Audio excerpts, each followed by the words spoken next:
Subscribe કરો એ high news India ચેનલને, પછી યુટ્યુબ એપ પર બેલ આઇકોનનું બટન દબાવો અને નિહાળો એ high news India channel. Audio Jungle. Banaskantha જિલ્લાના થરાદ ખાતે શ્રી કૃષ્ણ જન્માષ્ટમીએ વિશ્વ હિન્દુ પરિષદ સંગઠનના 60 વર્ષ પૂર્ણ થયા હતા.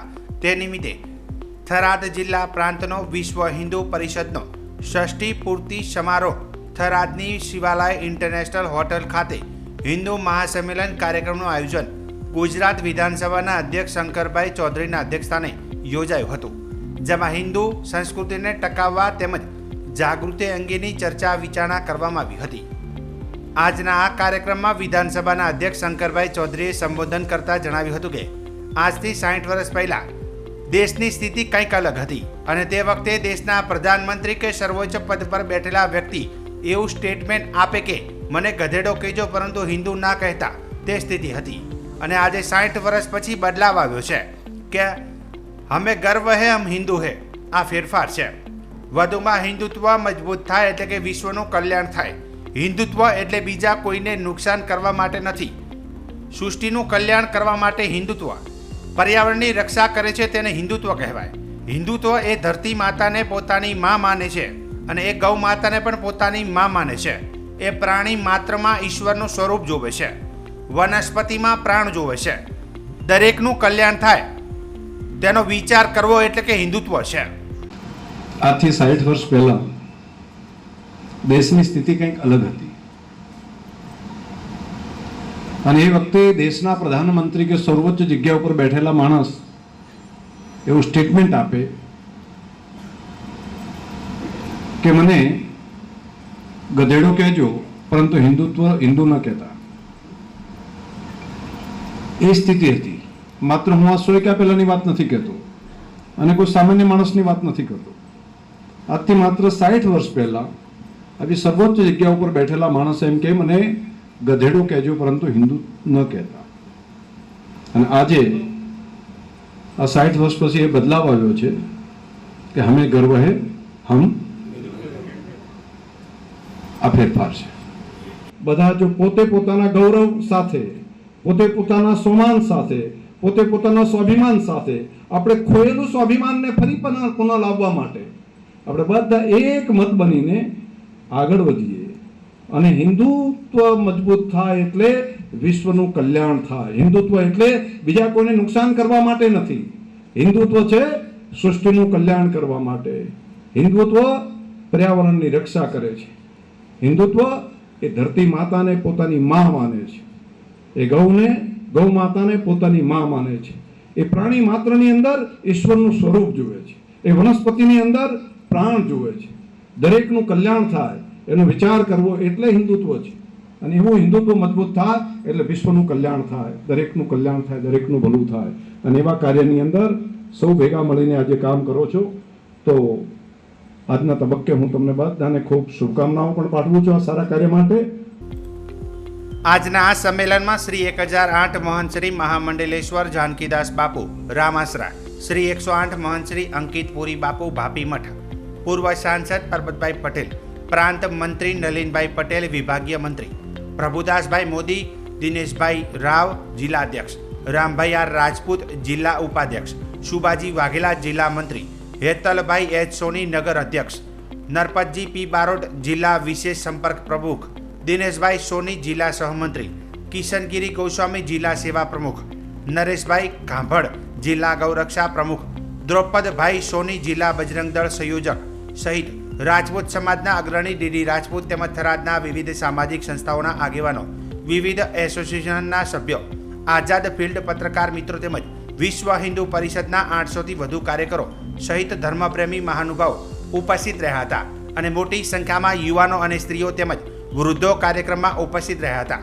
સમગ્ર કાર્યક્રમનું સફળ સ્ટેજ સંચાલન જાણીતા એન્કર સંજયભાઈ દવે કર્યું હતું. જય શ્રી રામ. જય શ્રી રામ. આજ રોજ તારીખ 11/9/2024 ના રોજ વિશ્વ હિન્દુ પરિષદના જે 60 વર્ષ પૂર્ણ થયા એ નિમિત્તે થરાદ શહેરની અંદર ભવ્યથી અતિ ભવ્ય કાર્યક્રમ યોજવામાં આવ્યો, જેમાં સમાજના પ્રતિષ્ઠિત વ્યક્તિઓ, સમાજનો હર કોઈ જાતિથી વ્યક્તિ પણ આ સમારોહની અંદર જોડાણા. એમાં અમારા અધ્યક્ષ સ્થાપના ઉપર માનનીય વિધાનસભાના અધ્યક્ષ એવા શંકરભાઈ ચૌધરી પણ આવ્યા. આપણા પૂર્વ સંસદ શ્રી પરબતભાઈ પટેલ, રાજપૂત સમાજના પ્રમુખ ડીડી રાજપૂત સાહેબ અને નલિલભાઈ પટેલ અમારા કાર્યવાહ અને મુખ્ય વક્તા તરીકે એવા મુન્નાભાઈ ઉફે મોદી, પ્રભુદાસ મોદી એ પણ હાજર રહ્યા. અને થરાદ નગરના ડોક્ટરો હોય, પત્રકાર મિત્રો હોય અથવા કોઈ પણ જાતિના વ્યક્તિઓ હોય જેણે આ કાર્યક્રમની અંદર આજે 800 થી 900 વ્યક્તિઓનો આજે આ કાર્યક્રમ થયો અને એક શ્રીરામ જય રામનો નાદ ગોજો. જય શ્રીરામ. શક્તિપીઠ અને પવિત્ર યાત્રાધામ અંબાજીમાં આજથી 18મી સપ્ટેમ્બર સુધી 7 દિવસીય ભાદરવી પૂનમ મહામેળો 2024 યોજાઈ રહ્યો છે. શક્તિ, ભક્તિ અને આસ્થાના મિની કુંભ સમાન આ મહામેળાની આજથી શરૂઆત થઈ હોય જિલ્લા કલેક્ટર અને શ્રી આરાસુરી અંબાજી માતા દેવસ્થાન ટ્રસ્ટના ચેરમેન મિહિર પટેલના હસ્તે શુભારંભ કરાયો હતો.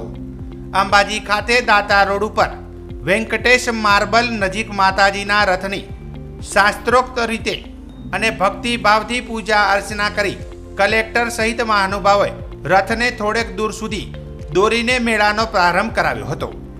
મેળાનો શુભારંભ થતાની સાથે જ બોલ મારી અંબે, જય જય અંબેના નાદ સાથે ગિરિમાળાઓ ગૂંજી ઉઠી હતી. કલેક્ટર શ્રી મિહિર પટેલે લાખો માઈ ભક્તોને મેળામાં આવકારતા મા અંબા માઈ ભક્તોની મનોકામના પૂર્ણ કરે અને મેળો સુખરૂપ નિર્વિઘ્ન પૂર્ણ થાય તેવી પ્રાર્થના કરી હતી. મેળાના પ્રથમ દિવસે વિવિધ સેવા કેમ્પો પણ ધમધમી ઉઠ્યા છે. ત્યારે કલેક્ટર શ્રી મિહિર પટેલે સિદ્ધિહેમ સેવા કેમ્પ ખાતે મુલાકાત કરી સેવા કેમ્પનો પ્રારંભ કરાવ્યો હતો. તેમજ પદયાત્રીઓને ભોજન પીરસી મેળાની શુભકામનાઓ પાઠવી હતી. મેળાના પ્રારંભ પ્રસંગે જિલ્લા વિકાસ અધિકારી એમ.જે. દવે, જિલ્લા પોલીસ અધિક્ષક અક્ષયરાજ મકવાણા, અંબાજી મંદિર ટ્રસ્ટના વહીવટદાર કૌશિક મોદી સહિત અંબાજી મેળાના આયોજન માટે બનાવવામાં આવેલ વિવિધ સમિતિઓના સુપરવાઇઝર ઓફિસરો અને મોટી સંખ્યામાં માઈ ભક્તો ઉપસ્થિત રહ્યા હતા. આજરોજ 12મી સપ્ટેમ્બરના દિવસે જિલ્લા વહીવટીતંત્ર દ્વારા અને દેવસ્થાનમ ટ્રસ્ટ દ્વારા જગત જનની મા અંબાના રથનું પ્રસ્થાન કરાવી આનંદ અને ઉલ્લાસના આ પવિત્ર પર્વ એવા ભાદરવી પૂનમ મેળાનું શરૂઆત કરવામાં આવી છે.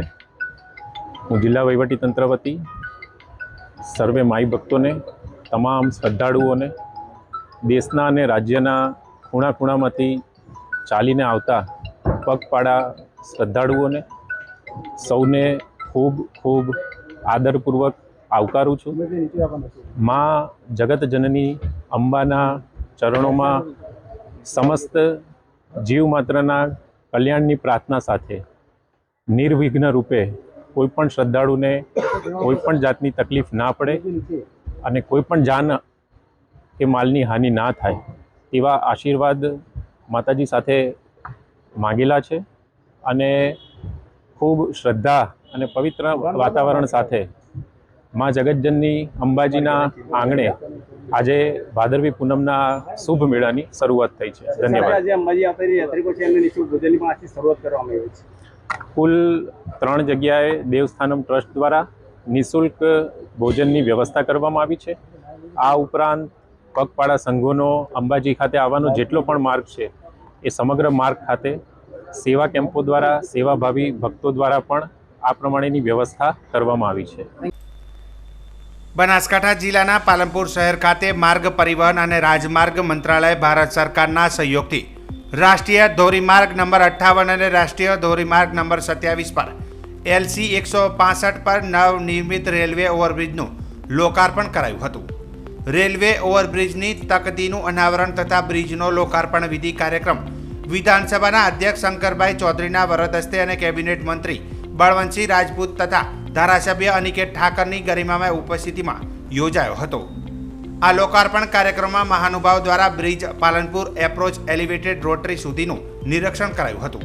આ કાર્યક્રમમાં ગુજરાત વિધાનસભાના અધ્યક્ષ શંકરભાઈ ચૌધરીએ મીડિયાને સંબોધન કરતા જણાવ્યું હતું કે આજે પાલનપુર શહેર, આબુ રોડ અને અંબાજી એમ ત્રણેય દિશાઓ જઈ શકાય તેવા 2 કિમીથી વધુ લંબાઈ ધરાવતા બ્રિજનું લોકાર્પણ કરવામાં આવ્યું છે. ખાસ કરીને રેલવે ફાટકના કારણે થતી ટ્રાફિકની સમસ્યાનો કાયમી ઉકેલ આવશે. આ રેલવે ઓવરબ્રિજ માત્ર પાલનપુર શહેરના લોકો માટે નહીં, પરંતુ અહીંથી પસાર થતા ગુજરાત અને રાજસ્થાનના નાગરિકો માટે આશીર્વાદરૂપ બનશે. અધ્યક્ષ શ્રી શંકરભાઈ ચૌધરીએ ભારત સરકાર અને રાજ્યની સરકારની મદદ થકી આ બ્રિજનું નિર્માણ કરવામાં આવ્યું હોવાથી આદરણીય વડાપ્રધાન નરેન્દ્રભાઈ મોદી અને મુખ્યમંત્રી ભૂપેન્દ્રભાઈ પટેલનો આભાર વ્યક્ત કર્યો હતો. આપણા માન્ય મંત્રી શ્રી પ્રભારી મંત્રી શ્રી બળવંતસિંહભાઈએ જે આખી ડિટેલ માહિતી આપી છે, આપ સૌ જાણો છો કે 160 કરોડ કરતાં વધારાના ખર્ચે આ પુલ 2 કિલોમીટર કરતાં વધારે લાંબો અને ત્રણેય દિશાની અંદરથી પાલનપુર બાજુ આવી શકાય, શહેરમાં પણ જઈ શકાય, અંબાજી પણ જવાય અને અહીંયા આબુ રોડ પણ જઈ શકાય. ખાસ કરીને રેલવેની સમસ્યા હતી. દર અડધા કલાકે એક રેલવે આવે અને ટ્રાફિક ફાટક બંધ થઈ જતું, એટલે રોજનું 20 વખત કરતાં વધારે અહીંયા રેલવેના ફાટક બંધ થવાને કારણે ટ્રાફિકની સમસ્યા થતી, લોકોને પણ હાડમારી પડતી. એનો પણ ઉકેલ આવશે અને અંબાજી બાજુ જવાનું અને માઉન્ટ આબુ બાજુ જવાનું, ખાસ કરીને રાજસ્થાન બાજુ જવાનું જે ટ્રાફિક છે એને પણ સરળતા રહેશે. ભારત સરકારે ઉદારતાપૂર્વક રાજ્ય સરકારને મદદ કરી આ પુલ માટે, એટલે દેશના પ્રધાનમંત્રી મોદી સાહેબ અને રાજ્યના મુખ્યમંત્રી શ્રી ભૂપેન્દ્રભાઈ પટેલ બંનેનો આજેના તબક્કે આપણે આભાર માનીએ. માન્ય મંત્રીશ્રીએ કહ્યું એ પ્રમાણે બહુ હેતુક એ આ પુલ છે. માત્ર પાલનપુર પૂરતું જ નહીં, પાલનપુરની સાથે સાથે અહીંથી પસાર થતા તમામ લોકો માટે એક આશીર્વાદરૂપ કહી શકાય તેવું આ પુલ થશે.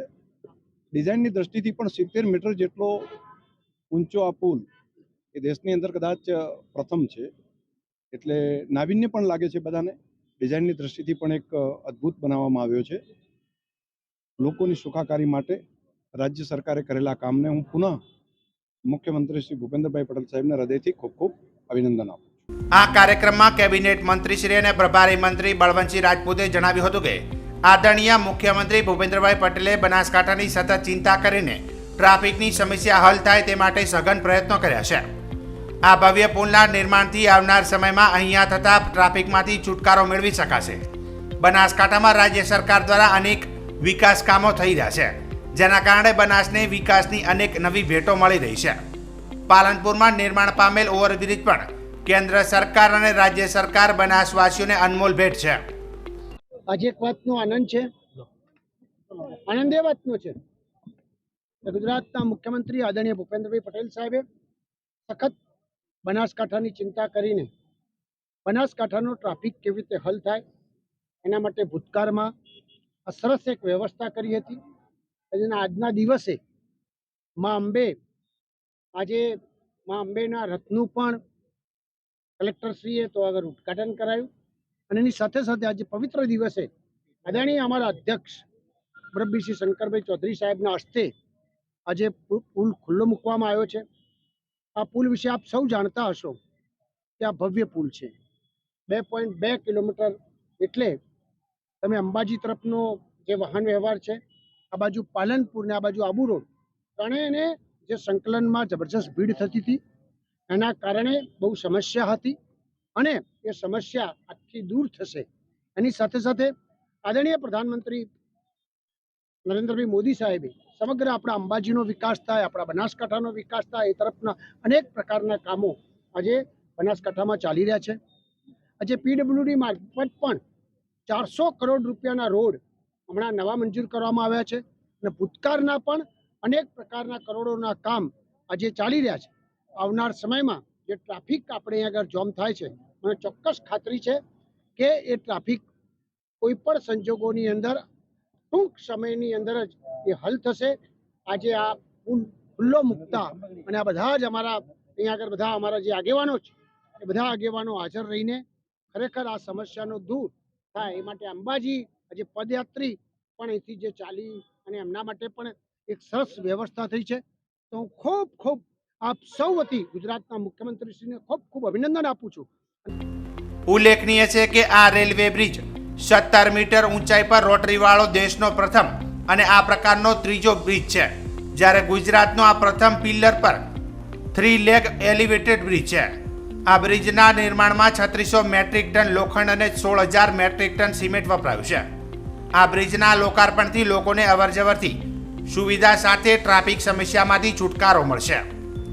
આ કાર્યક્રમમાં પાલનપુરના ધારાસભ્ય અનિકેતભાઈ ઠાકર, જિલ્લા સંગઠન પ્રમુખ કીર્તિસિંહ વાઘેલા, પૂર્વ સાંસદ પરબતભાઈ પટેલ, પૂર્વ રાજ્યસભા સાંસદ દિનેશભાઈ અનાવાડિયા, જિલ્લા કલેક્ટર મિહિર પટેલ, પોલીસ અધિક્ષક અક્ષરરાજ મકવાણા, પ્રાંત અધિકારી માર્ગ અને મકાન કાર્યપાલ ઇજનેર શિરીષ સિંઘ, અધિકારીશ્રીઓ અને કર્મચારીઓ સહિત મોટી સંખ્યામાં લોકો ઉપસ્થિત રહ્યા હતા.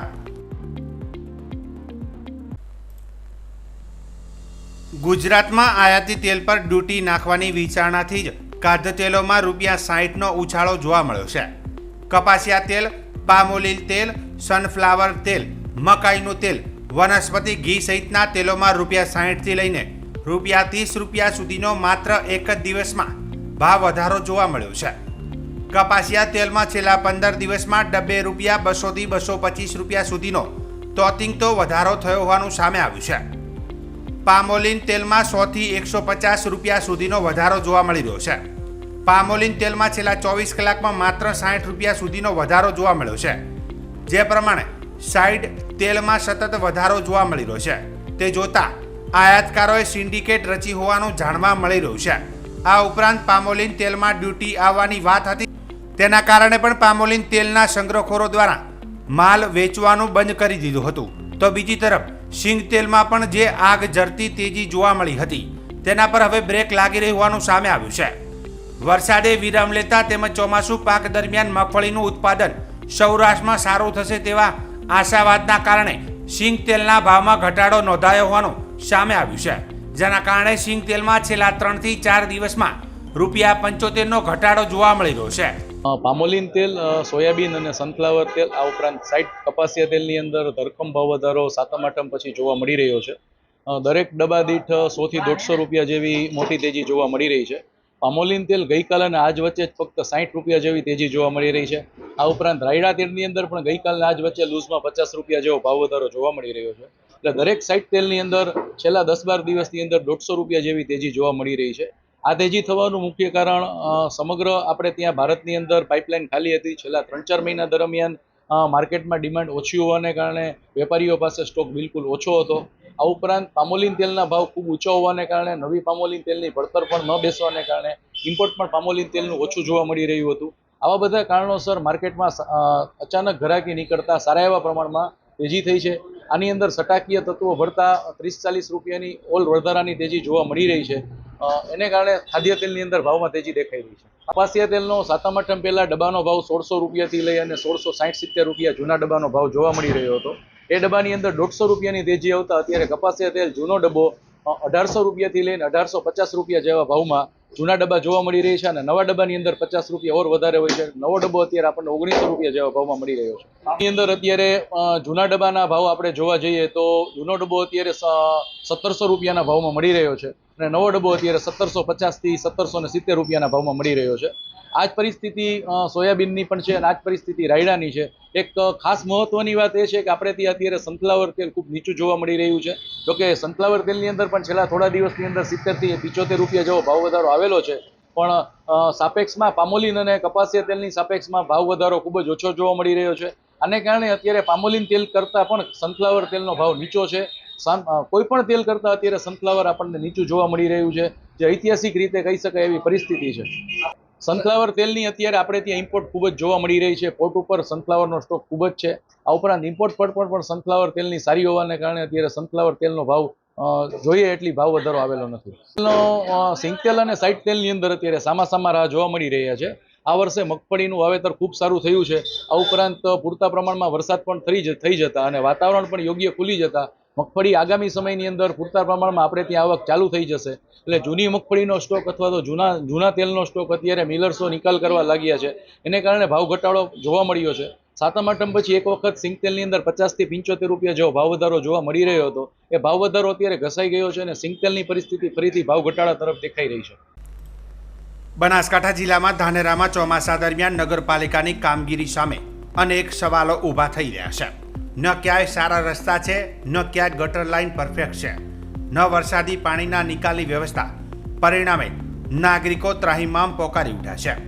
હુસેની ચોક ખાતે સ્થાનિકોએ થાળી વગાડી પાલિકા સામે વિરોધ નોંધાવ્યો હતો.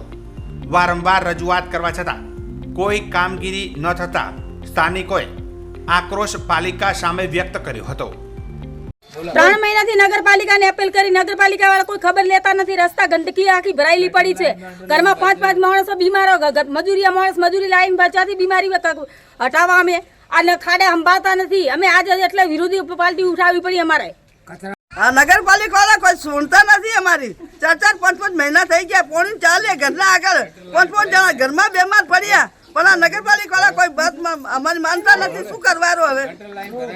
ગટર લાઈન ભરેલી પડી, ઘરમાંથી બહાર નથી આવડાતો, અને કચરાનો ટ્રેક્ટર નથી આવતો. કચરા વાળા તો પૈસા માંગે. શું નામ તમારું? તમારું નામ શું? સમીમબેન. બીમાર છે અને અહીંયા આગળ કોઈ કચરાવાળા આવતા નથી. આ છેલ્લા 3 વર્ષ પહેલાં એક સાહેબ અમારા હતા, એ વખતે કામ સારું થતું હતું. આ સાહેબ આવ્યા એના પછી કોઈ રજૂઆત સાંભળતા નથી. આપણે ચીફ ઓફિસરમાં એ છે કે તમારે જ્યાં જાઓ ત્યાં કલેક્ટર સુધી જતા રહો, જેમ થતું હશે એમ થશે, આવી રીતનો જવાબ મળે છે અમને. તો આનો સાહેબ અમારો આગળ સુધી કલેક્ટર સાહેબ રજૂઆત છે કે અમારા ધાનેરા હુસેની ચોક વિસ્તારમાં તાત્કાલિક આવી અને ધોરણે અહીંયા સાફ સફાઈ થવી જોઈએ. તો બીજી તરફ ભીલવાસની આસપાસ આ જ દશા છે. 5000 કરતાં વધુ લોકોનો વસવાટ છે આ વિસ્તારમાં, છતાં પાલિકા સુવિધા આપવામાં નિષ્ફળ જતા લોકોએ પાણીમાં ઊભા રહીને રામધૂન બોલાવી હતી. 2 માસથી વરસાદી પાણીની સાથે ગટરના પાણી ભરાયેલા છે. વિસ્તારમાં પાણીજન્ય રોગચાળો ભરડો છે અને અનેક બાળકો અને નાગરિકો બીમારીમાં સપડાયા છે. પાણીમાંથી સ્થાનિકો ચાલવા મજબૂર છે. પાલિકા ફોટા પાડીને કામગીરી કર્યાનો સંતોષ માને છે, પણ નક્કર કામગીરી ન થતા સ્થાનિકો અને આ વિસ્તારની દશા અને દિશા ખરાબ દેખાઈ રહી છે. કેવી રીતનું હેડે? છોકરોના પગમાં ખાજ આવે, છોકરોના પગમાં આખા ચોબડા આખી લૂસાઈ ગઈ પગના. બાળ મંદિરે છોકરો નેની સ્કૂલમાં આજ 15 દિવસથી ઘરે બેઠા છે. બાળ મંદિરમાં મિલતા નહીં ને એના છોકરા છે લપસાઈને પડી જાય, હાથ પગ ભાગી અને ઘરે આવે. અમારો કોઈ પાણીનો નિકાલ આવતો જ નથી. નગરપાલિકા વાળા કોઈ કશું કામ કરતા જ નથી. અમારા મેડના પાણી ભરેલું છે, પણ કેમ હેડે, કેવી રીતે હેડે, પણ અમારા નગરપાલિકા કોઈ અમાને વાત નહીં સાંભળતા. પહેલાં અમારે 10-15 વર્ષ પહેલાં બધું થતું હતું, પણ હવે કંઈ થતું નથી. અને અમે પાણીમાં હેડે, અમારા છોકરા પગ ખડી ગયા છે હાવ, અને ગતું બીમાર પડ્યા. અમારે એક તો ધંધો નથી, એક અમારે ધંધારો કોઈ પેલું નથી, તો એ બી છોકરાનું દવાખાનું અમારે ભરવું. બસ. ત્યારે વારંવાર ધાનેરા નગરપાલિકાને વારંવાર રજૂઆત કરવા છતાં ઉડાઉ જવાબ આપવાનો સ્થાનિકોએ આક્ષેપ કરી રહ્યા છે. ત્યારે પાલિકા ક્યારે પોતાની જવાબદારી સમજી કામગીરી કરશે તે કહેવું ખૂબ જ મુશ્કેલ છે. બનાસકાંઠા જિલ્લા પોલીસ વડાના માર્ગદર્શન મુજબ ધાનેરા પોલીસ રાત્રે પેટ્રોલિંગમાં હતી, ત્યારે બાતમી હકીકત મળતા વાસણ બોર્ડર પર રાજસ્થાન તરફથી આવતી ખાનગી બસની તપાસ કરતા બસની અંદર બેઠેલ પરેશભાઈ પરમાનંદ ભુરજી સોની પાસે 42.84 ગ્રામ MD ડ્રગ્સ ઝડપાયું હતું. તેમાં ટોટલ મુદ્દામાલ 4,34,440 આરોપી સાથે ઝડપી પડ્યો હતો. અને ધાનેરા પોલીસે ડ્રગ્સ ક્યાંથી લવાયું હતું અને ક્યાં લઈ જવાતું હતું, કોને આપવાનું હતું તે દિશામાં તપાસના ચક્રો ગતિમાન કર્યા છે. ધાનેરા પોલીસ વિસ્તારમાં 2 ચેકપોસ્ટો આવેલી છે, એક નેનાવા અને એક વાસણ, જે આંતરરાજ્ય ચેકપોસ્ટો છે. ત્યાં 24 કલાક પોલીસનું સઘન વાહન ચેકિંગ ચાલુ હોય છે. જે અનુસંધાને ગઈકાલ તારીખ 10/9/2024ના રોજ જે અમારા ફરજ ઉપરના કર્મચારી હતા, તેઓએ એક લક્ઝરી બસમાં એક મુસાફર હતો, જેને ચેક કરતાં માદક પદાર્થ મળી આવે છે. જેની જાણ અમને કરતો અમોએ તાત્કાલિક ઉપરી અધિકારીશ્રીઓને જાણ કરેલી અને તાત્કાલિક સરકારી પંચો સાથે સદરુ જગ્યા ઉપર પહોંચતા માદક પદાર્થ જણાઈ આવતો FSLની ટીમને સ્થળ ઉપર બોલાવેલી અને FSLની ટીમને સ્થળ ઉપર પરીક્ષણ કરતાં માદક પદાર્થ મેફેડ્રોન એટલે કે MD ડ્રગ્સ કે જે આશરે 43 ગ્રામ 4,30,000નો મુદ્દામાલ મળી આવેલો અને જે આરોપી છે એની અટકાયત કરવામાં આવેલી છે. ભાદરવી પૂનમના મેળામાં પદયાત્રીઓની સેવા કરવા માટે અનેક કેમ્પો લગાવવામાં આવે છે. આજે દાતા ખાતે બનાસ ડેરી દ્વારા વિશેષ મેડિકલ કેમ્પનું આયોજન કરવામાં આવ્યું છે.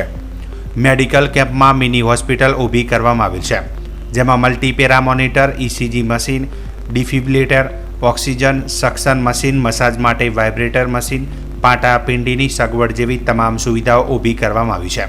તે ઉપરાંત general OPD, surgical, orthopedical, medicine, respiratory મેડિસિનના તજજ્ઞો સેવા આપનાર છે, જેમાં પદયાત્રીઓને મેડિકલ સેવા તેમજ આરામ માટે ખાસ સુવિધા ઊભી કરવામાં આવી છે. પદયાત્રા કરતા પદયાત્રીઓને સૌથી વધુ તકલીફ પગમાં થતી હોય છે. આથી પદયાત્રીઓના પગમાં માલિશ, આરામ માટે ખાસ ખાટલાની વ્યવસ્થા કરવામાં આવી છે. મેડિકલ કેમ્પમાં થાકેલા પદયાત્રીઓનો આરામ કરી શકે તેવી પણ સુવિધા છે. આ ઉદ્ઘાટન પ્રસંગે અધ્યક્ષ શ્રી શંકરભાઈ ચૌધરીએ જણાવ્યું હતું કે લાખો માઈ ભક્તો મા અંબાના દર્શને આવી રહ્યા છે. પદયાત્રા કરતા ભક્તોમાં સૌથી વધુ તકલીફ સ્નાયુઓના તણાવની હોય છે, ત્યારે તેના માટે બનાસ મેડિકલ કેમ્પમાં વિશેષ વ્યવસ્થા કરવામાં આવી છે. ભક્તોની સેવામાં રાજ્યનું વહીવટી તંત્ર અને સેવાભાવી સંસ્થાઓ કામે લાગી છે. મુખ્યમંત્રી ભૂપેન્દ્રભાઈ પટેલની આગેવાનીમાં વહીવટી તંત્ર દ્વારા મેળા માટે ખાસ વ્યવસ્થાઓની તૈયારીઓ કરવામાં આવી છે, જે બદલ હું મુખ્યમંત્રી ભૂપેન્દ્રભાઈ પટેલનો આભાર વ્યક્ત કરું છું. રાજ્ય તેમજ બનાસના દરેક નાગરિક પર મા અંબાના આશીર્વાદ મળી રહે તેવી પ્રાર્થના કરું છું તેમ જણાવ્યું હતું. આ મેડિકલ કેમ્પમાં ઉદ્ઘાટન પ્રસંગે બનાસ મેડિકલ કોલેજના પ્રમુખ PJ ચૌધરી, બનાસ ડેરીના વાઇસ ચેરમેન ભાવાભાઈ રબારી, બનાસ ડેરીના managing director Sangrambhai Chaudhary, executive director brigadier Vinod Bajiya સહિત બનાસ ડેરીનું નિયામક મંડળ તેમજ આગેવાનો મોટી સંખ્યામાં ઉપસ્થિત રહ્યા હતા. ભક્તોને મેડિકલની તમામ પ્રકારની સુવિધા મળી રહે તે માટે બનાસ મેડિકલ સેવા કેમ્પનું આપના દ્વારા ઓપનિંગ કરાયું છે, શું કહેશો? લાખોની સંખ્યામાં મા જગદંબાના દર્શન કરવા માટે ભાવિક ભક્તો પગપાળા ભાદરવી પૂનમના મેળામાં સતત અત્યારે ચાલુ થયા છે, આવે છે. એ દાંતા પાસે medical college, Banas medical college અને ગલબાબી ચેરિટેબલ ટ્રસ્ટ અને બનાસ ડેરીના માધ્યમથી એક મેડિકલ માટેની સુવિધાઓ અહીંયા મળી રહે તે માટેની વ્યવસ્થા ઊભી કરવામાં આવી છે, જેથી ICUથી કરી અને જરૂર પડે અહીંયા વેન્ટિલેટરની વ્યવસ્થા પણ કરવામાં આવી છે, ઇમરજન્સીમાં જરૂર પડે તો.